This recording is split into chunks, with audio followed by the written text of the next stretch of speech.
The times we would pitch stories or I would write an editorial and I would think, oh wait, is Miss Bondi going to get in trouble for this? Is her job going to be threatened? Because her job was on the line, and we hadn't even thought about that. And as journalists, I think it's not only important for us to recognize the consequences that we could suffer, but also our advisor, because we are in high school and she has to oversee and approve everything we do, and she supports us completely 100%, and that's why we love her.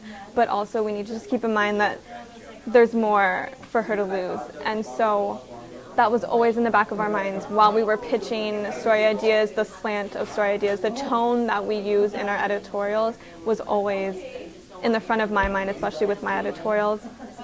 So now that she can't really get in trouble for it, definitely we're going to be a lot more just upfront about how we feel and not try to sugarcoat things that have been going on. And that's what I did with my editorial on V-Day, just kind of looking back at last year and just how I felt about it more. I was able to say that people are scared, the administration is scared of vaginas and the powers that they have, and that was my whole thing that I couldn't really say last year, but looking back on it, I can definitely say that that really came across to me, and I can say that now without having Ms. Bondi's job on the line, so.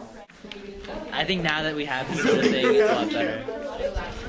Do you think it'll allow you guys to write, more articles, be able to... I think it takes the stress off a little more.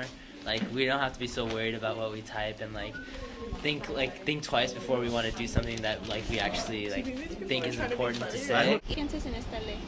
Pues yo pienso que si es una buena forma para que los estudiantes se expresen bien y quieran decir lo que a lo mejor no pueden decir hablando, lo pueden decir escribiéndolo, está bien, siempre y cuando lo usen de una forma adecuada. No,